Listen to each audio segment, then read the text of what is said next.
दिलों मोहब्बत जिन सही सच्चा, जिन मन होर मुख होर से कांडे कच्चा, रत्ते इश्क खुदाए रंग दीदार के, विसरिया जिन नाम से पोए पार थिए, आप लिए लड़ लाए दर दरवेश से, तिना धन जनेंदी माओ आए सफल से। वाहिगुरु जी का खालसा, वाहिगुरु जी की फतेह। साहिब श्री गुरु ग्रंथ साहिब जी की हजूरी में जुड़े बैठे सतगुरु जी का अपना आपा गुरु खालसा साध संगत जीओ, आप लम्बे समय तो जुड़ बैठे हो। 20वीं सदी के महान सिख संत जरनैल सिंह जी खालसा पिंडरां वाले, उन्होंने जन्मदिन की याद में समर्पित समागम श्रोमणी अकाली दल अमृतसर वालों रखा गया सी, जिहड़ा सफलता सहित नेपरे चढ़िया। अज थोड़ी देर बाद ही शाम नूं एक press conference Pakistani American think tank ते नॉर्थ पाकिस्तान अमेरिकन कौंसल वालों रखी हुई है, जिस दे विच असीं पार्टिसिपेट करने, क्योंकि जिहड़े हालात इस वेले भारत दे विच पुलवामा दे विच होए बंब धमाके तो बाद हिंदू तवियां ने बनाए हुए ने, जिस चों बेशक सियासी तौर पर लगता है भी 2019 दियां चोणां उन्होंने कढ़नियां ने, पर इस वेले जो कुछ नवंबर 84 दे विच सिखां दे नाल भारत भर च वापरिया, कश्मीर नाल संबंधित विद्यार्थी जिहड़े भारत के अड अड सूबियां दियां यूनिवर्सिटियां विच पढ़दे ने, उन्हां दे नाल इस वेले की हो रहा है तुसीं मीडिया दे विच देख रहे होवोगे। बच्चियां भी उन्हां दियां अड अड हरियाणा होए, यूपी होए, ईवन चंडीगढ़, उन्हां कमरियां च ताड़ियां होईयां। हरियाणे के कुछ पिंडां जिथे कि यूनिवर्सिटियां दे नाल वो प्राइवेटली रहिंदे सन, उन्हां नूं 24 घंटे का नोटिस दिता गया कि तुसीं थां छड्ड जाओ। जम्मू दे विच पिछले 3 दिन तो लगातार फौज का फ्लैग मार्च हो रहा है, क्योंकि मसीतां दे उत्ते मुसलमानां दे घरां ते हमले हो रहे हैं। ये सारा आने वाले समय भारत भर दे विच भी हो सकता है। सो मैं और साडी TV 84 की टीम असी उस प्रैस कॉन्फ्रेंस का हिस्सा बनने, तो मैं ये जरूर आस करदा कि इन्हां हालातां ते असी नज़रसानी भी करिए, क्योंकि जदों असी आप वो पीड़ हंडाई हुई है, असी देख सकते हैं कि अज किवें मुसलमान भारत दे विच डरिया होया है, कश्मीरियां दे नाल की कुछ हो रहा है, और वही कहानी फिर दोहराई जा रही है। नॉर्थ कमांड का एक दाढ़ी कट्टा जनरल रणबीर सिंह, जिसने पहला जदों इन्होंने फेक सर्जिकल स्ट्राइक्स का ड्रामा किया तो वो प्रैस कॉन्फ्रेंस करके बड़े दावे करता सी, उस दे हवाले कश्मीर कर दिता गया। और मोदी ने कैबिनेट मीटिंग तो के बाद कहा कि जी असी खुली छुट्टी दे दी है, जिन्हां नूं मर्जी मारो तो जो मर्जी करो। सो वड्डे पैमाने ते ये सिख चेहरा अगे रख के कश्मीर दे विच कतलेआम करवाणगे, और इस दियां जड़ियां रेमिफिकेशनस ने वो बड़े दूर दूर तक हुंदियां ने। और साडे लई क्योंकि ये वरा गुरु नानक साहब के प्रकाश पुरब का 550वां वरा भी है, और जदों 28 नवंबर नूं पाकिस्तान के प्राइम मिनिस्टर इमरान खान ने संगे बुनियाद नींह पत्थर रखा करतारपुर कॉरीडोर का, तो एक आस भी बझी कि 72 साल बाद साडियां अरदासां जड़ियां कौम दियां खुले दर्शन दीदार दियां ने वो पूरियां होण जा रही ने। दुनिया भर दे विच सिखां दे विच एक चाह एक उत्साह भी सी, और एकदम डायस्पोरा सिखां ने जिवें पाकिस्तानी कौंसलेट्स नूं दूसरियां नूं वैलकम किया गुरुद्वारियां च, ये बिल्कुल कंट्रास्ट सी कि जिवें नॉर्थ अमरीका की नहीं दुनिया भर के डायस्पोरा सिखां ने कुछ महीने पहला ये फैसला लिया सी कि भारतीय हाई कमिश्नर उन्होंने कौंसलेट उन्होंने एंबैसडर गुरुद्वारियां च नहीं आ सकते, क्योंकि इन्होंने सिखां के खिलाफ टोटल वॉर विढ़ी हुई है। ये साडियां ब्लैक लिस्टां बनाउंदे ने, इसलिए ये साडे गुरुद्वारियां च बोलण लई मत्था टेकण जां लंगर छकण जां दूसरे ते ये गुरु के घर सब लई खुले ने, उन्होंने कोई पाबंदी नहीं। और यही जदों करतारपुर लांघे की गल हुई, दुनिया भर सिखां ने पाकिस्तान के ऑफिशियल्स नूं वैलकम किया, और जिन्नी गुडविल एकदम पैदा हुई, इसने रैडल कर दिता इंडियन एजेंसीज नूं कि किवें ਇਹ ਸਿੱਖ ਔਰ ਮੁਸਲਮਾਨ ਆਪਸੀ ਸਾਂਝ ਜਿਹੜੀ ਇਹਨਾਂ ਨੇ ਪੂਰਾ ਦੁਸ਼ਮਣੀ ਵਾਲਾ ਮਾਹੌਲ ਬਣਾਇਆ ਹੋਇਆ ਸੀ, ਇਹ ਕਿੰਨੀ ਪੀढ़ी ਹੋਣ ਜਾ ਰਹੀ ਹੈ। ਔਰ ਅਜੇ 4-5 ਦਿਨ ਪਹਿਲਾਂ ਜਦੋਂ ਕਿ श्रीनगर हाईवे ब्लॉक होया 4-5 दिनों के लिए स्नो पैण करके, और हज़ारां कश्मीरी परिवार जिहड़े ने वो स्टैंडर्ड सन जम्मू दे विच। जम्मू वैसे भी जम्मू कश्मीर स्टेट की विंटर कैपिटल है, जिवें कदे अंग्रेज़ां दे वेले कैपिटल उन्हां दी पहलां कलकत्ता सी जां नवीं दिल्ली सी, लेकिन समर दे महीनिਆਂ ਦੇ ਵਿੱਚ 2 ਮਹੀਨਿਆਂ ਲਈ कैबिनेट जिहड़ी उन्हां दी कैपिटल है वो शिमला बन जाती सी। इसे तरह जम्मू कश्मीर दे विच उन्हां दा अरेंजमेंट है कि उन्हां दा जदों उत्थे श्रीनगर वैली दे विच बर्फ पैंदी है तो 2 महीने जम्मू कैपिटल बन जाती है।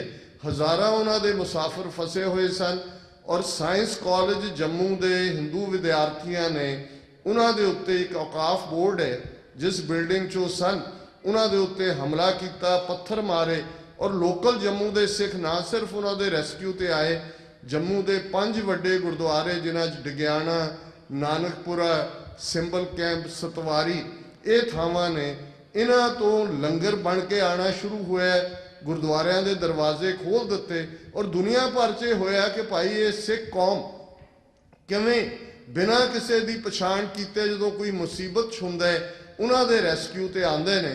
सो मैं समझदा भी जम्मू के सिखां ने सानू राह दस्सिया। असीं भी जिहड़े भी साडे भारती नक्शे दे विच जिन्हां दे जो संबंध ने, रिश्तेदारियां, सज्जन, उन्हां तक ये सुनेहा दिओ कि ये वेला है कि वो कश्मीरियां दे नाल खास तौर पर जिहड़े बेगुनाह मुसलमान विद्यार्थी थां थाई इस वेले टारगेट किए जा रहे हैं, उन्हां दे नाल खलोण। और ये गल सिर्फ वर्तारा उन्हां तक महदूद नहीं है, जिवें बाहर तुसीं टेबल देखिआ सिक्स फॉर जस्टिस वालों लगा हुआ है कि किवें 3 सिख नौजवान भाई रुपिंदर सिंह, भाई गुरदीप सिंह और भाई अरविंदर सिंह, जिन्होंने पिछले दिनों नवां शहर जिसका नवा नाम है शहीद भगत सिंह जिला, उसकी एक अदालत के हिंदू जज ने रणधीर वर्मा, उसने उम्र कैद की सज़ा सुनाई है। उन्होंने खिलाफ चार्जशीट ये सी कि उन्होंने कोलों 13 अप्रैल 1978 नूं श्री अमृतसर जी विच नरकधारियों हाथों शहीद हुए 13 सिंघां दीयां पिक्चर सन, और शहीद सुखदेव सिंह बब्बर उन्होंने बायोग्राफी सी, और 2 सैक्शन पहली बार इंडियन कॉन्स्टिट्यूशन दे लगा के एक दे थल्ले उम्र कैद दी गई तो 1 लाख जुर्माना, दूसरे सैक्शन दे थल्ले इन्हां तिन्नां ही नौजवानों नूं 10 साल कैद ते 25,000 जुर्माना। ये पहली बार है कि जदों बिना कोई हथियार बरामद किए, वैसे तो हथियार भी वो झूठे ही पा देंदे सी, लेकिन सिर्फ तो सिर्फ उन्हां शहीदां दीयां तस्वीरां और एक बायोग्राफी के आधार के उत्ते जिहड़ा उन्होंने वॉर अगेंस्ट इंडिया के थल्ले उम्र कैद सुनाई गई है। बेशक इसकी अपील राजविंदर सिंह बैंस जिहड़े कि जस्टिस अजीत सिंह बैंस के बेटे ने, उन्होंने Punjab and Haryana high court की है, पर यह बड़ा सीरीयस मामला है। जे अज पंजाब दे विच अपने शहीदां दी तस्वीरां रखना भी जिहड़ा वो देश के खिलाफ ऐलाने जंग है, फिर भुलेखा नहीं होना चाहिए कि उत्थे की माहौल सिरजिया होया है। कश्मीर साडे सामने है, किवें भारत भर दा मीडिया, किवें उन्हां दीयां 3-3 फुटियां एंकरां 6-6 फुट उछल रही हैं, किवें उन्हां दे ईवन फिल्मी एक्टर, राइटर, खून का बदला खून, उन्हां दे वेटरन वही जो नवंबर 84 अमिताभ बच्चन तो लैके सारे खून का बदला खून कर रहे सी, वो माहौल सिरज दिता गया है। और ये गल स्पष्ट होनी चाहिए है। सन जरनैल सिंह खालसा पिंडां वालियां दे बहुत सारे कोट ने, एक एक तुहाडे दिल नूं हलूणन वाला है, पर अज दे इस कॉन्टैक्स्ट में एक कोट उन्हां दा दियांगा जिहदे च उन्होंने फरमाया सी कि जे अणख नाल जिउणे तां लड़ना पवेगा। और अफसोस ये है भी अज साडा बहुत वड्डा हिस्सा जां तां ब्राह्मणवादियां दे उत्थे खौफ च रह रहा है, ते जां इन्हां मुल्कां दे विच पदारथवाद, मैटीरियलिज्म, वड्डियां गड्डियां, वड्डे घर और होर किस्म का एक लाइफ स्टाइल असी बना ले। और जे इहो जिहा ही हाल रहेगा फिर इस गल का भुलेखा नहीं होना चाहिए कि जिहड़ियां कौमां समय दे हाण दियां नहीं हुंदियां, जिहड़ियां सियाणप तो काम नहीं लैंदियां, जिहड़े अपने हक्कां लई खलोंदियां नहीं, वो मिट भी जांदियां ने। ठीक है, असी स्पिरिचुअल फेथ रखण वाले हैं, ਅਸੀਂ ਅਬਚਲ ਨੀਂਵ ਧਰੀ ਗੁਰੂ ਨਾਨਕ ਨਿਤ ਨਿਤ ਚੜੇ ਸਵਾਈਏ ਕਹਿੰਦੇ ਹੈ। ਪਰ ਸਾਊਥ ਏਸ਼ੀਆ 'ਚ ਬੁੱਧ ਧਰਮ ਕਿੰਨਾ ਵੱਡਾ ਧਰਮ, 1000 ਸਾਲ ਬੁੱਧ ਧਰਮ ਦਾ ਬੋਲਬਾਲਾ ਰਿਹਾ। ਉੱਥੇ ਤਕਸ਼ਿਲਾ ਤੋਂ ਲੈ ਕੇ ਤੇ ਦੱਖਣ ਤੱਕ ਸਭ ਕੁਝ ਬੁੱਧਿਜ਼ਮ ਹੀ ਸੀ। ਬਾਦਸ਼ਾਹ ਵੀ, ਰਾਜੇ ਵੀ ਬੁੱਧਿਸਟ ਸਨ।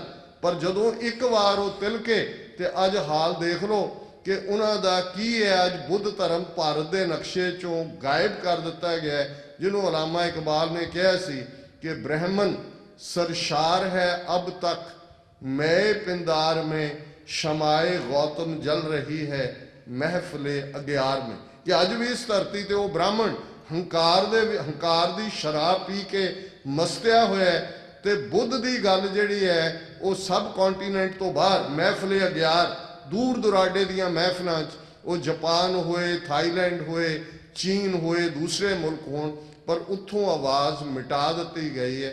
ਅੱਜ ਸਾਨੂੰ ਸਿਰ ਜੋੜ ਕੇ ਬੈਠ ਕੇ ਇੱਕ ਨੁਕਤੇ ਦੇ ਉੱਤੇ ਮਿਸਲ ਵੰਡ ਅਬ ਕਬਹੂ ਨਾ ਪਾਓ, ਰਲ ਮਿਲ ਕੇ ਇਹ ਪੰਥ ਬਚਾਓ, ਇਸ ਤੇ ਕੰਮ ਕਰਨ ਦੀ ਲੋੜ ਹੈ।